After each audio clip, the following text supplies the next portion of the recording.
Bonjour à tous, bienvenue à ce webinaire. Nous allons patienter 1 ou 2 minutes pour les personnes qui vont nous rejoindre dans les 2 minutes et puis nous commencerons ce webinaire.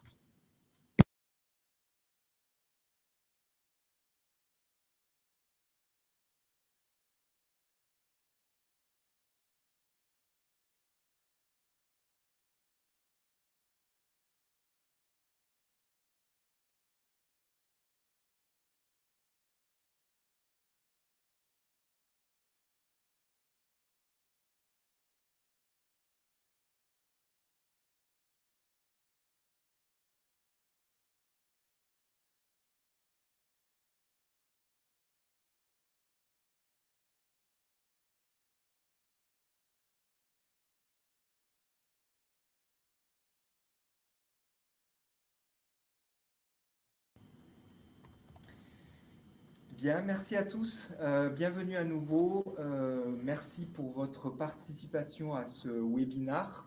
Donc, l'ETP 3.0, comment la réalité virtuelle peut-elle enrichir les enseignements pratiques? Je m'appelle Ludovic Glessieux, je suis ingénieur technico-commercial au sein du Centre technologique optique et laser Alphanov et du Centre de formation continue en optique PILA sur la région bordelaise. Ce webinaire sera animé par Aude Cossarieux, chercheuse en didactique des sciences. Donc, après une agrégation et une thèse en physique, Aude a mené différents travaux de recherche, dont l'enseignement de la mesure et des incertitudes. Elle travaille aujourd'hui à nos côtés pour le développement d'une application de réalité virtuelle pour les TP d'optique. Et Aude, à travers ce webinaire, va nous expliquer les opportunités d'apprentissage que peuvent offrir la technologie de réalité virtuelle pour l'enseignement scientifique. N'hésitez pas à poser vos questions à travers le chat. Nous y répondrons à la fin du webinaire. Aude Cossarieux, je vous laisse la parole. Merci Ludovic. Donc, lors de ma première visite à Alphanov l'été dernier, c'est à ce moment-là que j'ai pu tester, moi, pour la première fois, un casque de réalité virtuelle dans le cadre de l'IPL, la l'Immersive Photonics Lab, un laboratoire d'optique en réalité virtuelle. Et quand j'ai mis le casque, le premier effet, je pense que vous avez tous eu si vous avez déjà essayé ce type de casque, c'est un effet waouh. Maintenant, quand on repose le casque, on se demande qu'est-ce qu'on va pouvoir faire avec ça. Et la première idée qui vient naturellement en tête, c'est de dire, puisqu'il y a un effet waouh, on va avoir de la motivation. Le problème, c'est que les résultats des sciences de l'éducation nous disent que un effet waouh, de la motivation, ça ne mène pas du tout nécessairement à des apprentissages et à de la réussite. Et du coup, l'une des questions qui était posée, c'est de se dire, qu'est-ce qu'on peut faire avec cet outil pour aller au-delà de l'effet waouh et réellement apporter quelque chose à l'enseignement des sciences, et en particulier des travaux pratiques. Donc, c'est le résultat de ces réflexions que je voudrais partager avec vous aujourd'hui. Pour ça, et pour répondre à cette question, on va faire un petit détour sur le pourquoi utiliser du numérique en enseignement, pourquoi faire des TP en physique, pour remettre dans ce contexte-là, et après, on va mélanger les deux pour avoir l'apport de la réalité virtuelle en TP d'optique. Alors, pourquoi utiliser du numérique en enseignement? En fait, je vais aller très vite et je vais spoiler la fin. La bonne raison d'utiliser du numérique en enseignement, c'est pas de faire ce qu'on faisait déjà, c'est de créer des nouvelles situations d'apprentissage qui soient différentes et qui n'auraient pas été possibles sans le numérique. Alors, je vais vous illustrer ça sur un exemple très intéressant qui est une expérience menée avec le Hobbit. Le Hobbit, c'est un Michelson simulé et donc numérique qui peut afficher des informations en réalité augmentée. L'équipe qui a développé cet outil sur Bordeaux a mené une étude pour tester son efficacité en tant qu'outil pédagogique. Donc, ils ont demandé à une promo d'étudiants de produire un schéma annoté pour tester la compréhension qu'ils avaient donc du fonctionnement d'un Michelson. Avant enseignement, c'est la colonne qu'on voit en haut de l'écran. En rouge, c'est pas bien, en orange, c'est moyen, et en vert, c'est bien. On voit que les étudiants, ils ne savent pas comment ça fonctionne, et c'est normal. Après enseignement, on a 3 groupes. On a un groupe qui a appris avec un Michelson classique, et un groupe qui a appris avec le Michelson simulé, c'est-à-dire avec du numérique, mais sans augmentation. Ce qu'on voit, heureusement, dans ces dispositifs, les étudiants progressent, apprennent, de manière à peu près équivalente, ce qui veut dire qu'on n'a pas d'effet du numérique pur, mais ça ne vous surprend pas. Par contre, dans le cas du Michelson qui est simulé et augmenté, où on a en plus un affichage d'autres informations, on voit un réel progrès dans l'efficacité pédagogique du dispositif. La conclusion de ça, c'est que on ne peut jamais répondre à la question « est-ce que cet outil, ça marche ou ça ne marche pas ?» de manière générale sur une technologie. Ce n'est pas l'innovation technologique qui aide à apprendre. Ce qui compte, ce sont les situations d'apprentissage. Quand on a des nouvelles opportunités d'apprentissage, alors on peut espérer avoir un intérêt pour l'enseignement. Donc, notre objectif, ça va être de décrire de nouvelles situations d'apprentissage. Et ça va être, du coup, tout ce qui sert à se substituer, à faire la même chose, ça ne va pas nous intéresser. On va chercher à améliorer en apportant une amélioration fonctionnelle qu'on ne pouvait pas avoir avant, comme par exemple afficher l'état des composants, dans le cas du Michelson Hobbit, ou bien on va chercher à reconfigurer, c'est-à-dire à permettre une approche pédagogique totalement différente. C'est à travers le spectre de ces deux regards, améliorer et reconfigurer, qu'on va regarder ensuite, dans la troisième partie, ce qu'on peut faire avec la VR en TP.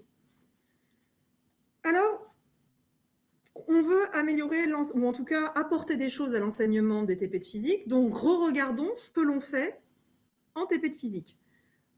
J'aime bien prendre la classification des objectifs pédagogiques qui est proposée par l'Association américaine des enseignants de physique, où il donne 4 objectifs.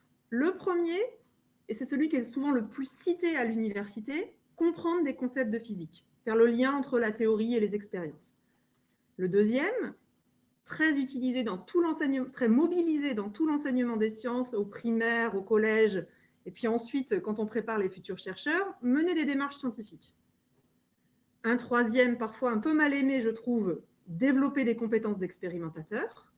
Et un quatrième, dont on parle peu, développer des soft skills, comme par exemple communiquer ou travailler ensemble. Je vais revenir sur chacun de ces objectifs et puis en dire quelques mots avant de passer à pour lesquels on pense que la réalité virtuelle peut apporter quelque chose. Comprendre des concepts de physique. Alors pourquoi est-ce que c'est un objectif important? Pour plusieurs raisons. Parce que l'idée en manipulant des objets physiques, ça va être de se construire une intuition physique, de mettre à l'épreuve, de confronter l'intuition qu'on s'est construite dans la vie de tous les jours à ce qui se passe en fait en physique, par exemple quand il n'y a plus de frottement ou dans d'autres situations. Donc de mettre à l'épreuve ce qu'on appelle les misconceptions des étudiants, de faire le lien entre la théorie, les modèles et les expériences. Un mythe qui rend cet enseignement parfois un peu difficile, ou pas aussi efficace que ce qu'il devrait, c'est qu'on croit parfois que voir, c'est retenir, et faire, c'est comprendre. Alors ça ne marche pas. Et en fait, il est nécessaire un des résultats, c'est que ce soit pour retenir ou pour comprendre, pour apprendre dans tous les cas, il est nécessaire de réfléchir et en particulier de chercher à prédire ce que l'on va observer avant de l'observer, pour pouvoir confronter ces prédictions aux observations. Si le sujet vous intéresse, et en particulier dans le cas des manips de cours, il y a cet article de Mazur que je mets en lien, qui est très intéressant et qui démontre vraiment l'idée que si on voit et si on montre, alors les gens vont retenir. Le deuxième point, mener des démarches d'investigation. Alors ça, c'est hyper important parce que c'est hyper mobilisé, parce que dans le rôle de l'enseignement des sciences à l'école, on doit développer l'esprit critique, comprendre comment se forment les connaissances scientifiques et en quoi elles sont différentes des connaissances de la vie de tous les jours. On pense aussi que ça permet de développer la créativité quand on construit des protocoles, etc. Et puis, comme c'est assez exploratoire, souvent, ça augmente la motivation des étudiants. Une difficulté de cet enseignement qui est assez intéressant et qui est très intéressant en soi, c'est que la démarche d'investigation, ces démarches un peu ouvertes où on va chercher à résoudre des problèmes, on peut penser que c'est idéal pour comprendre de la physique, puisque c'est comme ça qu'on construit de la physique et que ça marche en recherche. Ça, c'est pas vrai. En pratique, les démarches d'investigation entraînent souvent une assez forte surcharge cognitive qui rendent difficile la compréhension et l'apprentissage de concepts de physique. Donc, il faut vraiment les conserver pour le premier but, qui est de développer l'esprit critique ou de comprendre les démarches scientifiques. troisième objectif, développer des compétences d'expérimentateur. Donc, pourquoi c'est nécessaire? Déjà, si on veut atteindre les 2 premiers objectifs, on a certains savoir-faire qui sont nécessaires pour pouvoir ensuite faire de la physique. C'est nécessaire pour l'emploi. Il y a des métiers dans lesquels on a besoin d'avoir un certain nombre de savoir-faire. Et c'est intéressant du point de vue des compétences transverses. En tout cas, c'est intéressant, ça développe la rigueur et la persévérance. Alors, un inconvénient qu'on rencontre souvent, c'est que comme on est pressé par le temps en enseignement, on dit, bon, en TP, on manip et puis on réfléchira à la maison. Et puis comme parfois, c'est des TP qui ne sont pas particulièrement excitants, on ne va pas assez répéter, on va répéter un peu trop peu. Et ce qu'on sait, c'est qu'il n'y a pas d'apprentissage sans effort cognitif, sans réflexion, sans se poser des questions. Et il n'y a pas de maîtrise sans entraînement et sans répétition. Donc, c'est peut-être des choses sur lesquelles on va pouvoir agir. Enfin, le troisième axe, développer des soft skills. Donc, pourquoi cet objectif? Ces compétences, elles sont nécessaires dans la vie de demain. C'est la première raison. Travailler en groupe, travailler en équipe, communiquer, quels que soient les métiers dans lesquels on va, ce sont des compétences qu'il faut travailler. Et la deuxième chose, c'est que d'un point de vue pédagogique, on a intérêt à faire travailler les étudiants en groupe parce qu'il est montré que le travail en groupe, où on est obligé d'expliciter et d'expliquer ce qu'on fait, ça potentialise les apprentissages. Une croyance ou quelque chose qui entrave un peu l'atteinte de cet objectif, c'est de penser que les soft skills, ça ne s'enseigne pas, ça vient naturellement. Par exemple, en faisant, ou ça vient en faisant. C'est à force de faire des comptes rendus de TP qu'on saura faire des comptes rendus de TP. Et puis, on se rend compte en master qu'ils ne savent toujours pas faire des comptes rendus de TP. Donc, la réalité, c'est qu'on apprend peu et mal en l'absence d'explicitation. Et c'est pour ça qu'il y a un outil génial que sont les grilles critériées, qui est un très bon outil d'évaluation formative pour travailler ce qu'il y a en fait dans ces soft skills. Donc, pareil, je vous ai mis en lien un site qui est le site Scientific Abilities d'Edkina, qui a un très grand nombre de grilles critériées, enfin une trentaine, je pense, enfin, en tout cas de lignes avec des critères qui sont faits pour les TP de physique. Donc, je pense que c'est hyper intéressant. On a vu les TP, on a parlé du numérique, on cherche des opportunités d'apprentissage. Au vu des 4 objectifs qu'on a identifiés, je pense qu'on a pensé dans l'équipe que le potentiel de la VR, il est surtout sur les aspects compréhension des concepts et sur les aspects développer des compétences d'expérimentateur.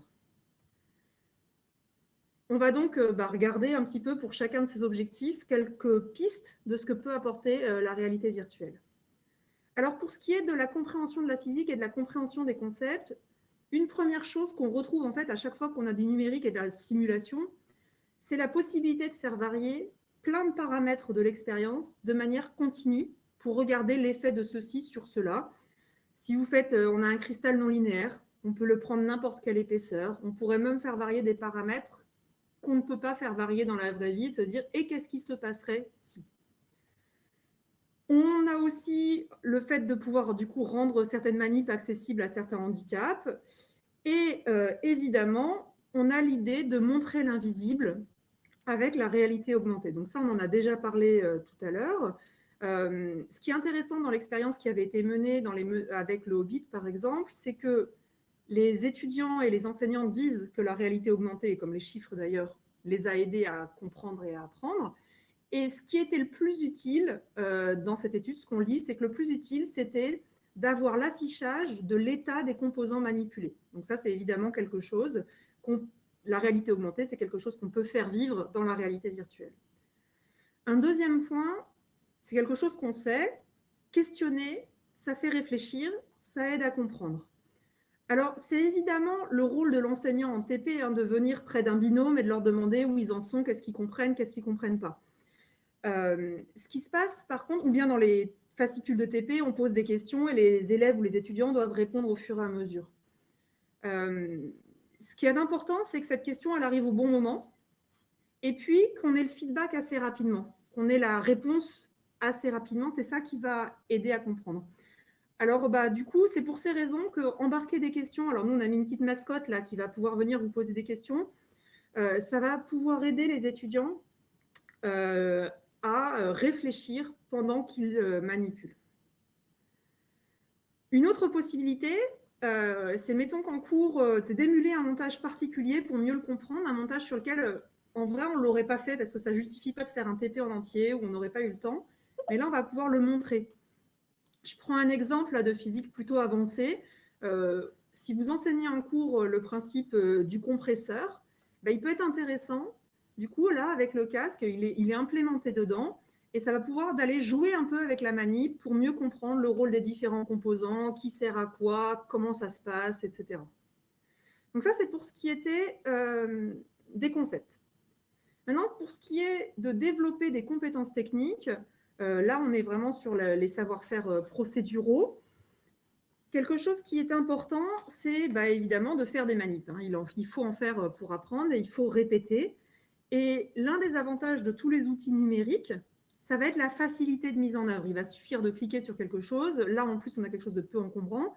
Et donc, on va se retrouver directement dans un monde où on va pouvoir faire la manip. Et puis, quelque chose qui est très apprécié par les étudiants dans ce type de dispositif, c'est que si on est un peu perdu, si ça ne marche plus et qu'on a, entre guillemets, tout cassé le montage, il suffit d'appuyer sur un bouton et on relance la manip et on redémarre. Alors évidemment, ça ne se passe pas comme ça dans la vraie vie et donc ça ne remplace pas la vraie vie, mais ça permet de s'entraîner, de tester assez facilement avant de passer dans la vraie vie.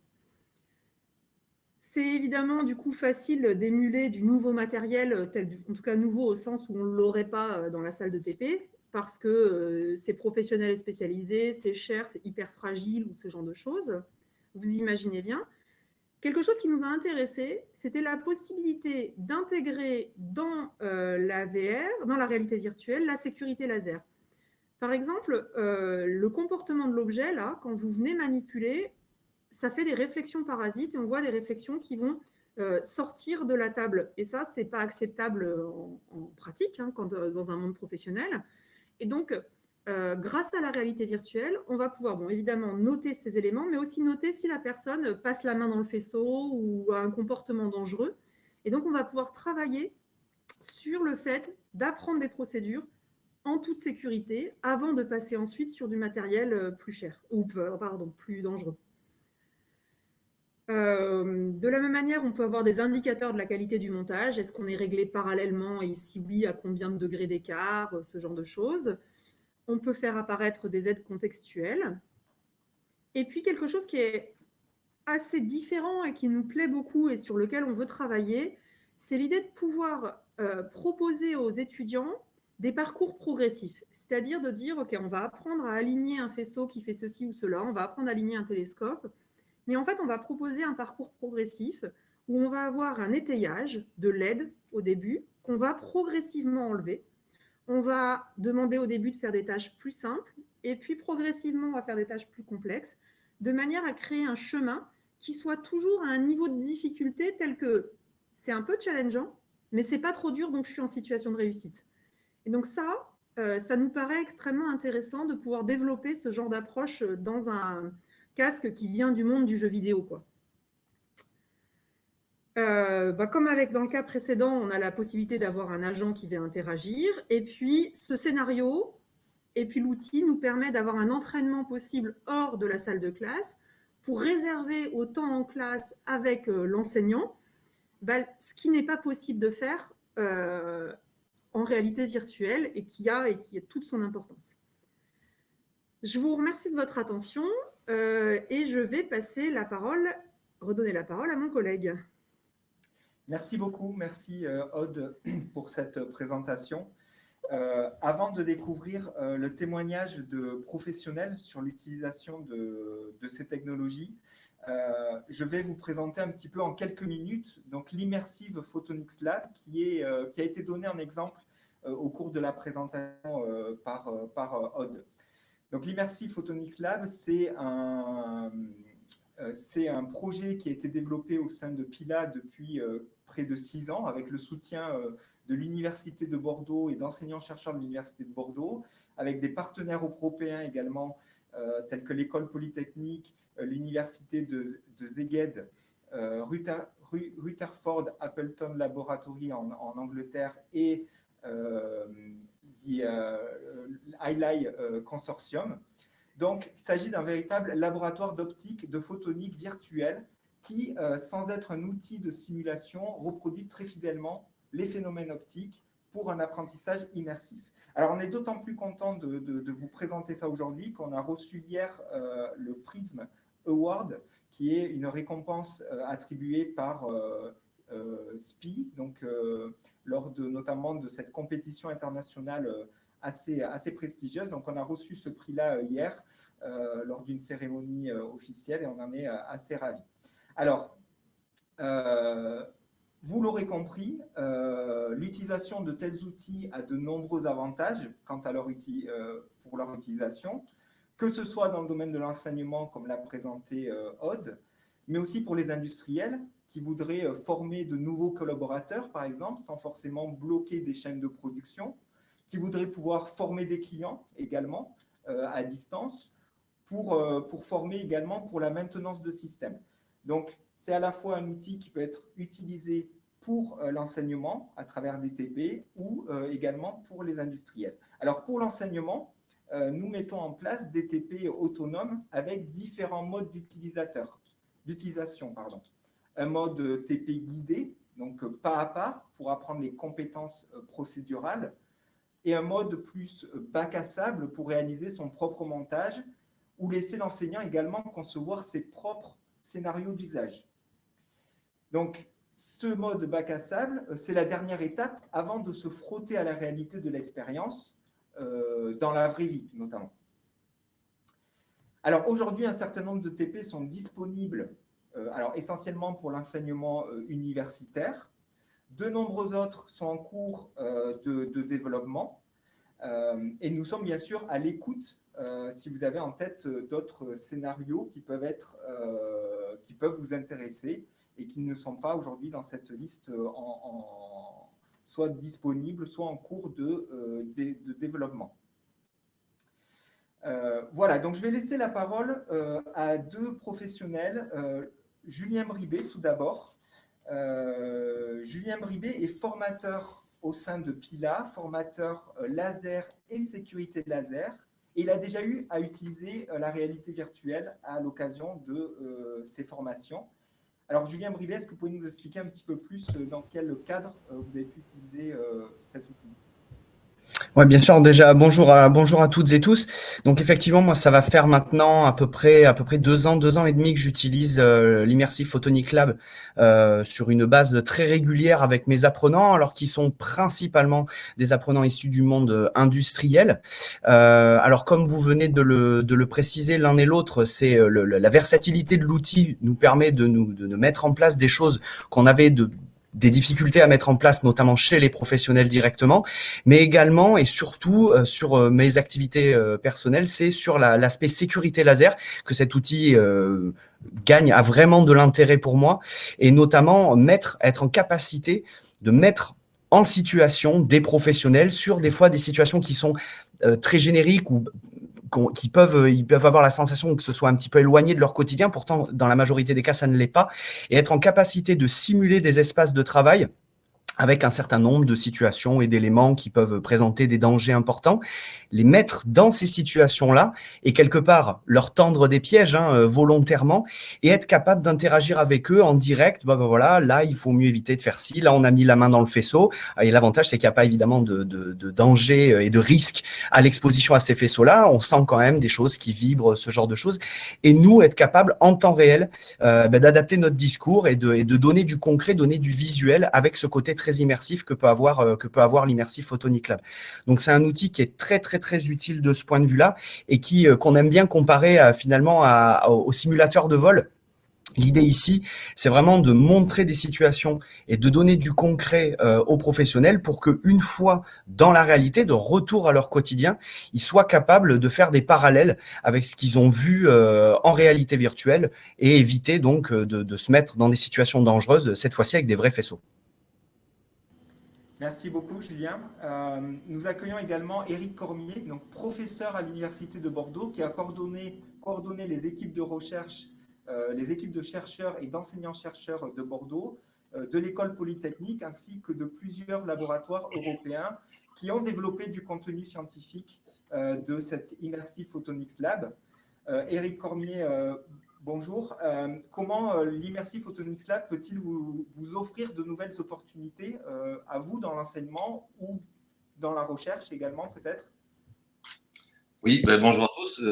Merci Et donc oui, je pense qu'un point qui est très important et intéressant dans ce genre d'outils, c'est que bon, dans le cadre, nous on l'utilise dans le cadre de l'optique et de la photonique, c'est que en fonction des objectifs pédagogiques qu'on veut se donner, on peut intégrer la physique à différents niveaux de sophistication.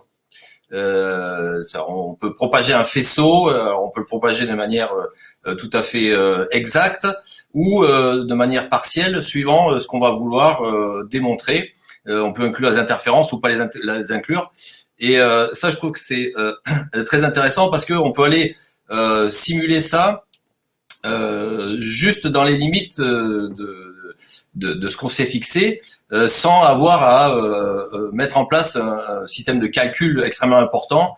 Et du coup, c'est parfaitement adapté à quelque chose embarqué comme les lunettes virtuelles que tu as montré. Donc ça, c'est le premier point. Et alors ensuite, on s'était orienté vers ce genre d'application et de matériel parce que pour répondre à une sollicitation, en fait, on a des grands centres européens des facilités laser pour la recherche qui ont été construites toutes en même temps et qui ont nécessité la formation de beaucoup de personnel en un seul coup. Il n'a pas eu les moyens d'embaucher des gens avec les formations adéquates parce qu'ils n'existaient tout simplement pas. Et donc, un moyen de répondre à cette demande de formation soudaine, ça a été d'accélérer des procédures de formation et donc notamment d'utiliser ce moyen virtuel. Et donc, ce qui s'est passé, c'est qu'on a développé du contenu, donc on a développé des composants optiques. On a vu l'exemple tout à l'heure du compresseur à réseau et notamment on a montré que grâce à la formation sur la réalité virtuelle, on peut accélérer l'apprentissage de certaines procédures. Et il se trouve donc que le virtuel est parfaitement adapté à cet enseignement de procédures. L'idée, c'est tout simplement que on n'a pas forcément à disposition un laser terawatt pour passer des heures à former des gens, à aligner les réseaux. Par contre, on peut très bien leur faire à l'infini le test et l'essai de réglage de ces réseaux grâce au matériel virtuel. Et donc ça s'applique à cet exemple-là, mais on peut prendre par exemple l'apprentissage du réglage d'une parabole hors axe à grande ouverture, qui est pas simple. Et aussi le point important, il me semble, c'est que au-delà de la réalité virtuelle, donc on est dans un monde virtuel qui essaie de recopier au mieux le monde réel. On peut toujours ajouter de la réalité augmentée. Et on a vu aussi les bénéfices que ça pouvait apporter. Typiquement, je parlais tout à l'heure de la focalisation avec une parabole hors axe. Il peut être très intéressant à la fois pour la formation, mais aussi pour la compréhension de ce qui se passe, à côté du foyer qui est tout petit, venir faire un zoom artificiel de ce qui se passe au foyer et comment le champ électrique et l'impulsion, par exemple, se décrit. Je sais pas, on peut pousser la sophistication jusqu'à inclure, par exemple, des aspects spatio-temporels. Voilà. Donc, nous, l'expérience qu'on en a eue sur des étudiants et des ingénieurs ou des personnes professionnelles dans le cadre des formations, c'est que l'outil est parfaitement adapté à l'apprentissage de procédures, alors qu'elles soient simples ou qu'elles soient compliquées, et aussi elles permettent de s'entraîner sans avoir à monopoliser des matériels qui sont pas forcément disponibles. Merci beaucoup, Eric. Merci pour cette présentation. Alors, on a deux questions dans le chat que je vais du coup énoncer. Une première question, au-delà de la question de l'apprentissage, a-t-on pu tester aussi le plaisir éprouvé par les étudiants entre un TP classique et un TP simulé? Alors, je vais peut-être répondre un petit peu, mais après, je pense que peut-être que Julien pourra peut-être un peu plus répondre. Du coup, dans le cadre de la réalité virtuelle et du casque, on n'a pas d'expériences qui ont été réellement menées avec une grille d'analyse, etc. Et donc, on a des réponses qui vont être de l'ordre qualitatif. Dans le cas du Hobbit, et là, j'ai lu la publication, donc, mais ce n'est pas moi qui ai mené les travaux, et peut-être qu'il y a des gens qui en sont dans l'auditoire et qui peuvent répondre par chat. Si je me souviens bien, dans le cas où le Michelson était juste simulé et où il n'y avait pas d'apport de la réalité augmentée, les étudiants n'avaient pas forcément eu plus de plaisir et pas plus de satisfaction. Par contre, avec la réalité augmentée qui apporte de l'efficacité dans les apprentissages, ils disent qu'ils en étaient plus contents, plus satisfaits, et donc il y avait plus de plaisir. Donc je pense que quand on a une situation, et là c'est un peu la didacticienne qui parle, où on va être mis en situation de réussite et on va mieux comprendre, mieux réussir, il est certain normalement qu'on va du coup avoir un certain plaisir à cette réussite et du coup la motivation intrinsèque liée au fait de comprendre et au plaisir de comprendre. Après, lié à l'outil de réalité virtuelle, je pense que Julien sera plus à même de répondre par les exemples et les retours des étudiants qu'ils ont eus, qui me semble, en tout cas quand il m'en parle, c'est positif, mais peut-être que ce sera mieux que ce soit lui qui réponde. Julien Brivet, oui. Alors, dans ce cadre-là, donc effectivement, aujourd'hui, on n'a pas forcément de retour, d'analyse forcément chiffrée là-dessus, au moins pour le moment. Par contre, effectivement, on a eu l'occasion de tester ça avec les équipes qui ont travaillé sur le développement de cet outil. On a pu passer cet outil à plusieurs centaines de personnes, je pense, aujourd'hui. Et effectivement, s'il y a une chose que je remarque systématiquement qu'on fait tester cet appareil-là, c'est le côté serious game qui prend vraiment le pas et qui permet en fait de s'impliquer vraiment dans la manipulation. Il y a un phénomène que j'observais beaucoup avec certains professionnels, c'est quand bien même on les mettait en situation directement en réel, il y avait un problème comment dire, les gens avaient du mal à concevoir que ok, c'était vraiment proche de ce qu'ils allaient faire et il y avait un délai parfois important avant de se mettre réellement dans la manip. Là, le côté gamifié de la réalité virtuelle fait que ce moment où la personne va cliquer sur l'intérêt, va vraiment commencer à accepter le contenu et à apprendre, tu en parlais tout à l'heure, Aude, tu parlais qu'il n'y avait pas d'apprentissage sans réflexion, sans cet aspect cognitif. J'ai la sensation aujourd'hui qu'on a ça beaucoup plus vite et on a le retour de ce genre d'expérience directe avec notamment du personnel un petit peu moins qualifié et on sent que ces personnes sont beaucoup plus à l'aise, beaucoup plus vite, beaucoup plus en confiance en tout cas, après être passées avec ces outils de réalité virtuelle. Tout à fait. Merci. Merci beaucoup, Julien. Une autre question qui a été posée, comment cet outil s'utilise-t-il concrètement en TP? Alors, il y a plusieurs utilisations qui sont possibles et je pense que la limite, elle n'est pas chez nous, hein, mais on va avoir, en fonction des autres usages et du développement des usages, il y aura de nouvelles manières de les utiliser. On peut à minima penser 4 façons de le faire. On peut penser, la première chose, c'est juste, on rajoute un poste de TP. Si on a une salle de TP où les étudiants font des TP différents, et ben on rajoute, on achète un casque et ça rajoute un poste de TP. On peut les faire travailler en binôme. Ce n'est pas quelque chose qu'on a montré, ou je ne sais pas si on l'a montré, mais il est possible d'avoir un casque et une tablette. Et du coup, l'étudiant qui n'est pas dans la réalité virtuelle, il voit ce qui se passe. Et par exemple, si on a un compte-rendu de TP à remplir ou des questions, la personne à l'extérieur de la réalité virtuelle peut aider celui qui a le casque. Et donc, on a ces aspects sociaux et on peut avoir un travail en binôme et donc réellement remplacer ou ajouter un poste de TP.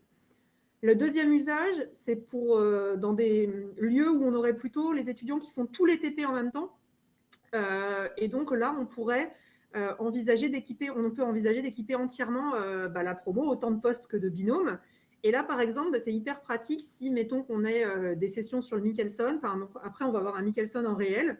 On peut imaginer une séance d'1 heure ou 2 avec le casque de réalité virtuelle sur l'alignement du Michelson qui précède une séance où tout le monde va travailler sur un vrai Michelson, par exemple. Un troisième usage, et ça répond un peu à une autre question qui est posée plus bas, c'est un usage en autonomie. On peut imaginer d'avoir une pièce dans laquelle les étudiants peuvent venir et ils peuvent s'entraîner en amont, par exemple, des TP.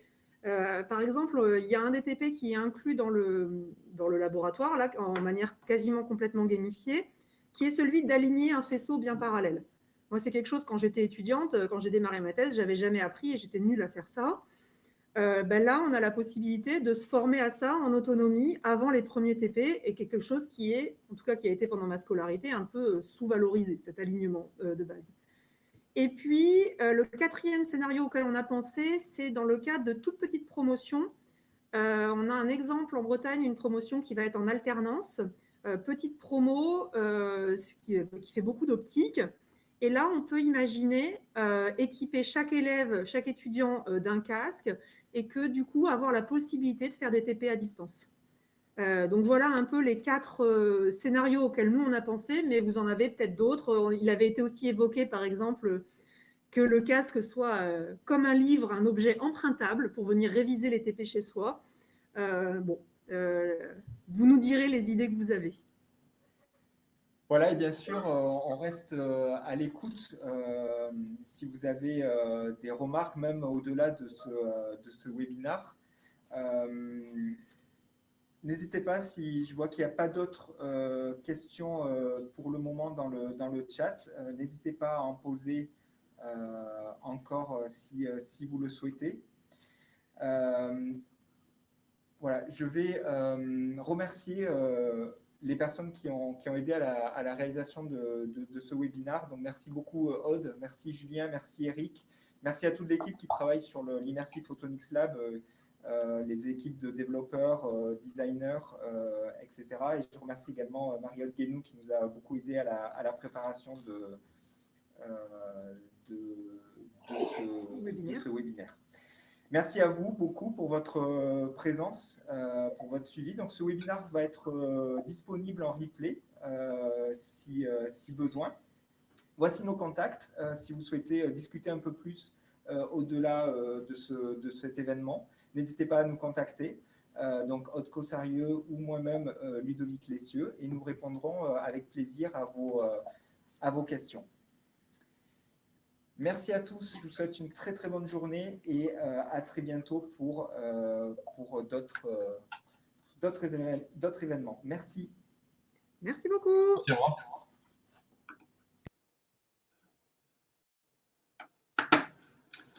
On arrête.